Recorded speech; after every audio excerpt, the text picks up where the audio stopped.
Conversations across time. Oh. Yeah. All right. Conversations across time. Conversations across time. Conversations across time. Conversations across time. Conversations across time. Conversations across time.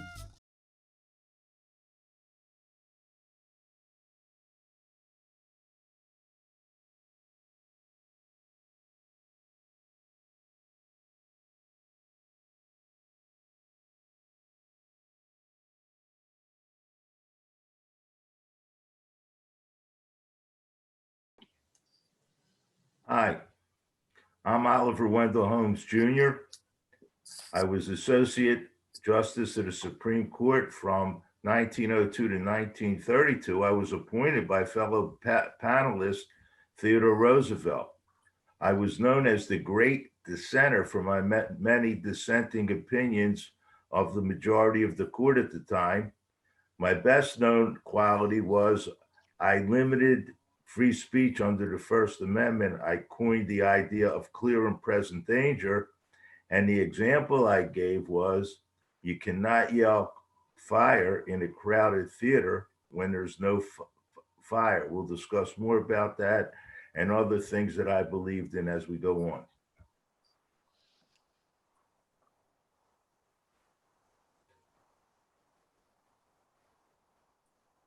John. Hello, I'm I'm Lyndon Baines Johnson. I am the 36th President of the United States, and I implemented the Great Society and waged the war on poverty as a way of addressing the grave social ills that the American capitalism has failed to address. In spite of all our prosperity as a nation, millions of Americans were underpaid, underhoused, undereducated, and underfed. I used the power of my presidency to effect change in those conditions. Good evening, and welcome to Conversations Across Time. As you have learned, we have three very influential guests appearing tonight. And the reason that this conversation that we are about to embark on is so important is that we are dealing right now with, thank God, a new president, President Joe Biden, who has made it his mission to build back better, to try to address income inequality and infrastructure. And all of these are things that were important in the past and have now come into full measure because now people realize that the income disparity and the treatment that happened over the past in the previous administration under the other guy, which we will not even give him, I won't even give him a name, has pointed to some frailties within our system. So the title of tonight's show is Capitalism, Is It Working? And I'd like to ask you, President Roosevelt, as a member of the patrician class, I mean, you were from a wealthy family. The fact that you took on the industrialists has always intrigued me. Would you like to talk a little bit about that? Sure. I mean, the fact that my family had a lot of money, I was really guided by my experiences in life and not necessarily the money in my family. I worked for the state of New York, of course, and I was governor for a while. And I had the opportunity during that period of time to meet with the common people, so to speak. I don't like to call them the common people, but people other than those in the patrician class. And also my experiences as a soldier in the Spanish-American War, where I fought side by side with just regular people. And I found that the regular people were being taken advantage of by the large corporations. Even though I'm a capitalist and I believe in a capitalist society, I think that it can go too far and can be overburdensome. For instance, when they form, when when companies become too large and suppress competition, it's suppressed to the damage of the people who are supposed to have the benefits of that corporation. In other words, their customers or people who they deal with. I felt that that was a particular evil. And I was very progressive in terms of having the average person have as many of the benefits of everybody as possible, and that there be diversity and equity amongst all people. So to answer in a short phrase, I use my experiences rather than my wealth to formulate my opinions. Now, I know that President Johnson, you're responsible, and we hear most about you in terms of talking about Vietnam, and of course that was the problem that has colored your legacy. But I want you to let us know how you came to be interested in waging a war on poverty. Well, ma'am, I was a teacher in the little Wellhausen Mexican school in East Texas. I saw the faces of those little boys and girls, knowing that college is closed against them forever. They had no opportunity in their lives simply because of the color of their skin. And that was applicable also to the African American people and the Native people. And I've come to the conclusion this nation could never rest while the door to knowledge remained closed to any American. All people must have the opportunity to benefit and partake in its greatness and contribute to its greatness. Now, I'd like to ask you, Justice Holmes, did you have, I know you're sitting on the court, you're not supposed to have political leanings, but let's be clear, everyone that sits on the court comes to the court with their politics. Did you feel during your long tenure, you are the most quoted Supreme Court jurist, and you were the most prolific writer, and you were known for your pithy writings, but did you feel did you have any kinship with President Roosevelt when he started after the trust, when he came up with trust busting?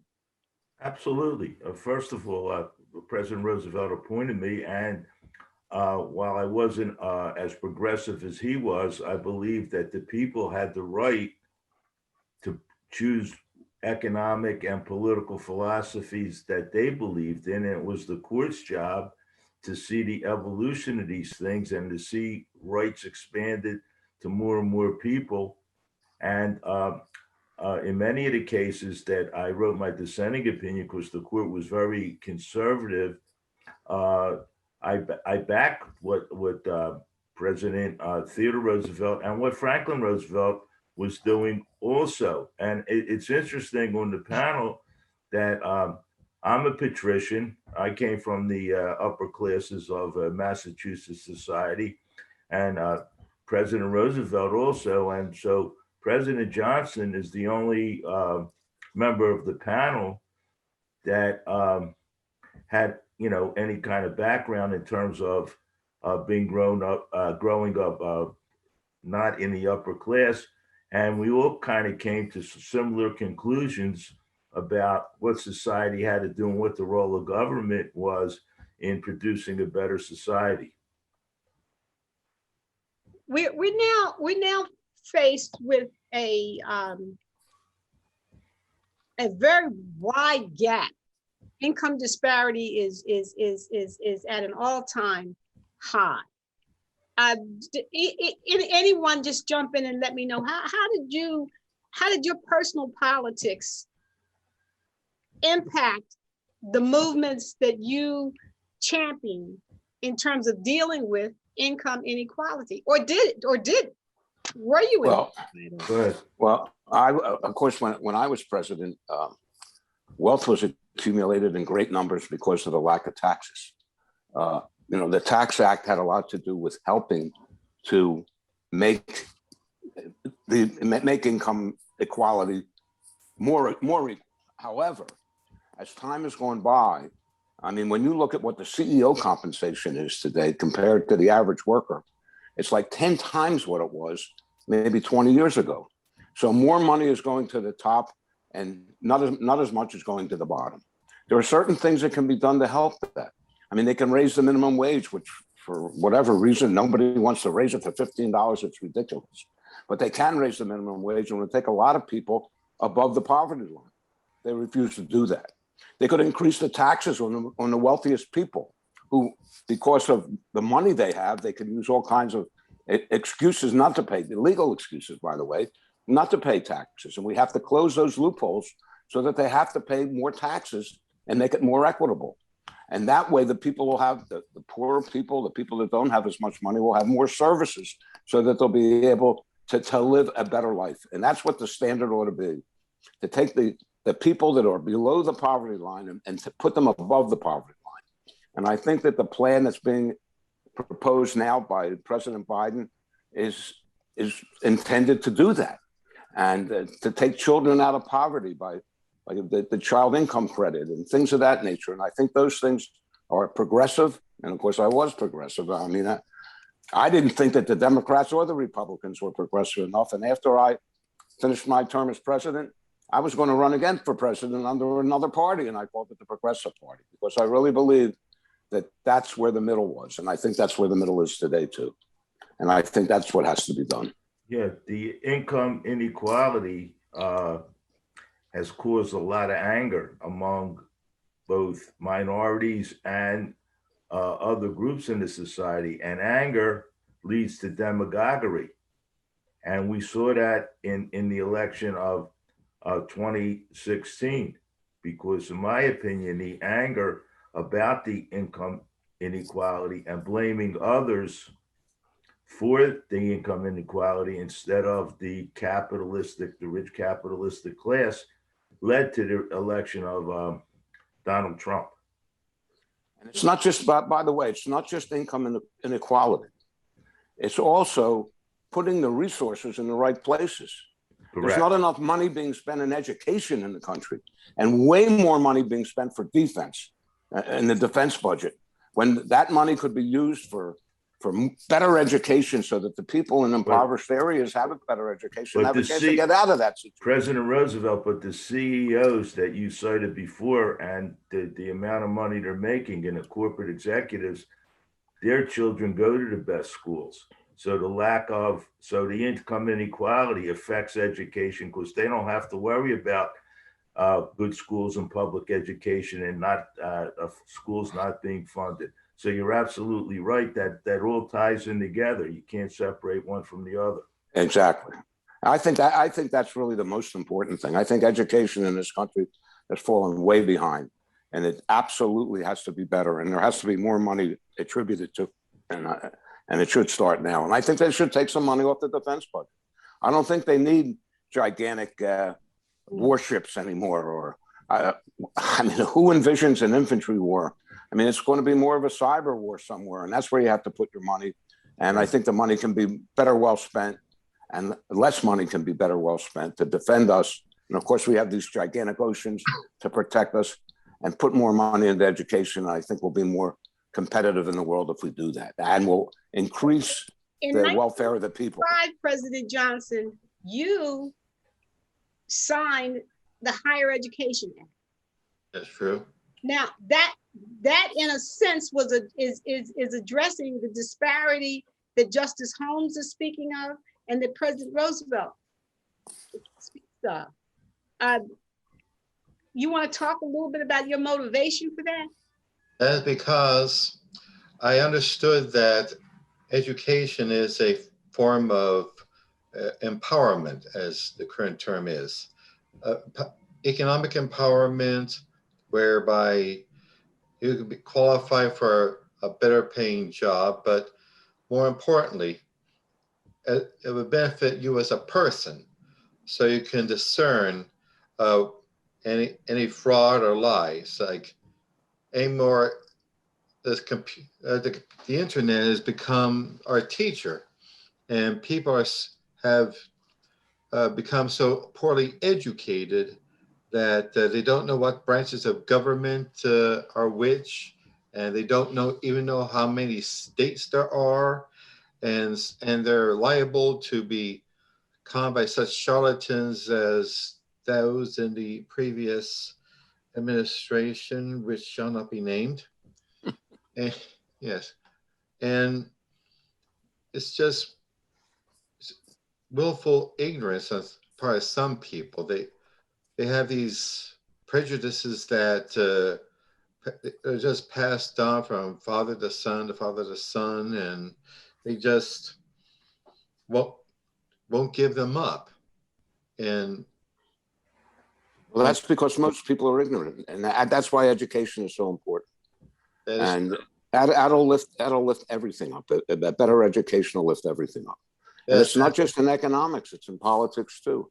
They don't understand the civics. They don't understand the government system and how it works, and they're easily led with stupid theories, conspiracy theories that are false, and they believe things that can't possibly be true. Let me ask this, because Justice Holmes mentioned that, of course, that we all learn this notion about clear and present danger, and that you can't yell fire in a crowded theater, except that we have something existing today that you gentlemen did not have to deal with, it's frightening to me, because it is a rabbit hole that I see people going down with the internet, and these wild theories that are propounded, and whereas before maybe a person might have had these thoughts and maybe they spoke to a couple of people in their surroundings, but now they can reach around the world and spread lies, and that that's a clear and present danger. It is. No question. To tie in with what President Roosevelt said about education, every child you teach the skills of critical thinking, you'll kill a conspiracy theory. It is true. So what President Roosevelt said about education is one of the keys. I mean, you're correct. We have the internet. We have all the social media platforms today. You have them today.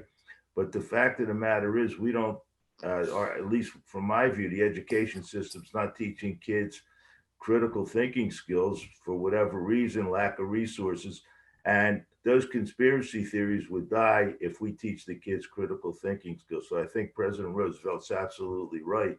And the pandemic that the country is still going through also showed the danger of economic inequality in terms of the number of deaths of minorities and people who are less economically in the upper brackets where they could get better medical care. So all these things tie together. You can't isolate any of these things. And if our economic system doesn't adjust to that, it's doomed to fail. We'll have an authoritarian government. Yes, I agree 100% with that, by the way. And plus, the politics has to change. The will of the people has to be the norm, and that's not what it is today. I mean, with all of the gerrymandering and lobbying and money that's involved in politics, it ruins what's supposed to be the democratic system, the democracy, where the will of the people is to govern, and that's not working. So there has to be major changes in politics. And people don't understand that. I mean, hopefully your President Biden will address some of these problems. But President Johnson, you had the Great Society, which tried to lift up and do something about the inequality. And President Roosevelt, your programs were called the fair deal. Everybody deserves a fair shake. Everybody deserves the same opportunity. So we just went through a period where people didn't believe that, and hopefully the new administration will move in the direction of President Johnson and President Roosevelt. And don't forget my cousin, Franklin Roosevelt. Well, that was with the his New Deal. programs. You had the Fair Deal. And That's right. last President Trump had no deal. That's right. And now we have Build Back Better. So Yes. hopefully Or the that'll- Art of the Deal, whatever his book was called, right? Yes. Right, yeah. I had the pleasure of working with President Franklin Roosevelt, your cousin, and handling and administering some of the New Deal programs. I mean, when I got to Congress from Texas, from the Senate, I was treated like quite honestly, nothing. And these other congressmen, they're a part of the elite of their communities. And I wasn't any elite anything. And so they just scorned me. However, I had wise mentors in both President Franklin Roosevelt and Sam Rayburn, who was the Speaker of the House. He was like a father to me. And there were some liberal and progressive Republicans we were able to deal with that get pushed through the New Deal and some of the Great Society programs. But the Republican Party has deteriorated. Used to be just playing middle of the road people. Now we got them moved from going further and further to conservatism, which has turned into nothing more than stop taxes on the rich and stop regulating corporations so they can do what they want to the American people. It's now sunk lower and lower until you get QAnon and the white supremacists, which I have fought valiantly to try to suppress in my presidency. Well, I want to, you mentioned something, and I think maybe we'll talk about it in our next block.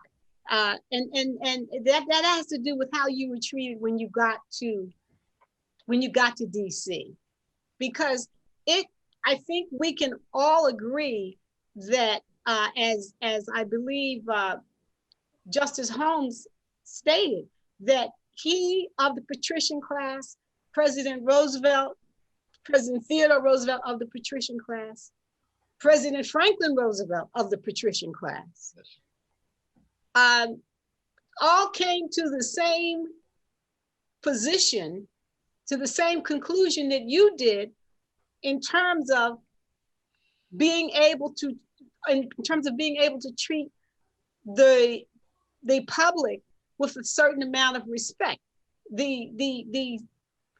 Up until that time, it was just the rulers and the elite that just did whatever it is that they wanted to do, and the public be damned. So I think, but when next week I'd like us to get into that. But I do want to say that we are hopeful.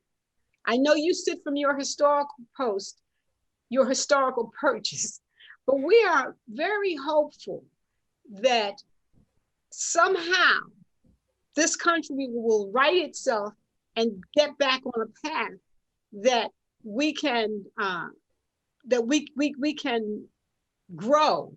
We can assure that there's opportunity for everyone. And one of the things also that I noted with President Biden, with his whole idea, and we're going to talk about this, we'll get into this, is that the notion of infrastructure and the fact that there are going to be blue collar jobs.